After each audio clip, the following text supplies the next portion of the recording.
Know thyself, said the famed Greek philosopher Socrates.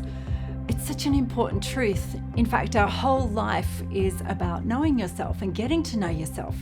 But how exactly do we do that? Well, one way is to look to ourselves, take a close look in the mirror to see what we're like. But that's a little bit problematic too.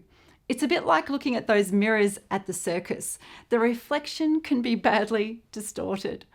The truth is that our hearts are deceitful and they're clouded by our own agendas and mindsets and experiences, and we don't really see ourselves very clearly.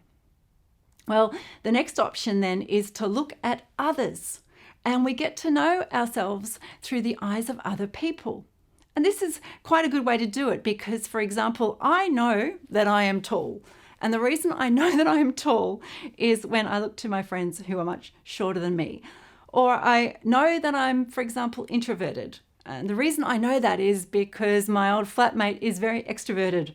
When she got tired, she'd love to go out and party and meet people. And I was the opposite to that. We get to know each other by looking through the eyes of others. But there's some problems with that too, because it tends to lend itself towards comparison. If I'm better than someone, it makes me feel proud. Or if I think they're better than me, I feel intimidated. And we don't always see ourselves clearly either. The truth is, the best way to know ourselves is to listen to what God is saying about who we are.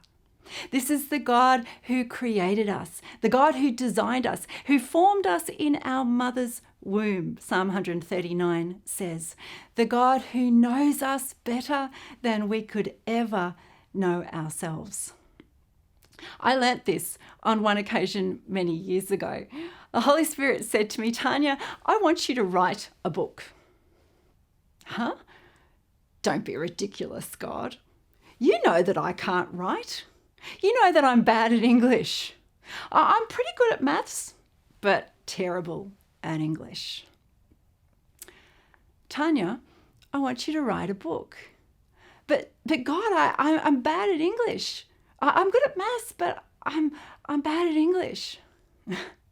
See, I remember all through my childhood, remember my mum used to say it all the time. She had 5 of us kids. She said, all of my kids, they're bad at English, but they're good at maths.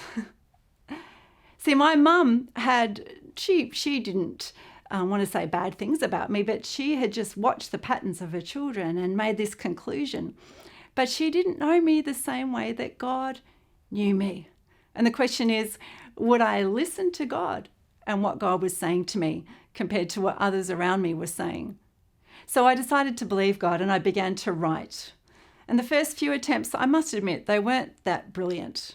But then as I started to write and practice more, people would say, Tania, this writing is really good.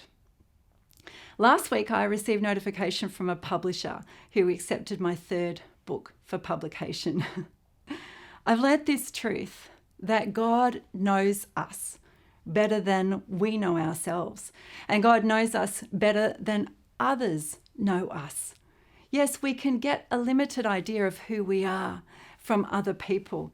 But when we go to the source, the designer, the one who formed us, when we listen to what God is saying about us, we will start to see the fullness of who we are grow out of us. I've noticed that as I've learnt to follow Jesus, as I've known God, I've discovered more about myself than I ever thought possible. And the promise is true for every one of us. The God who formed you in your mother's womb knows you, knows the fullness of your potential, knows your gifts and talents, the hidden parts of creativity, the truth of who you are, the parts that nobody else even sees.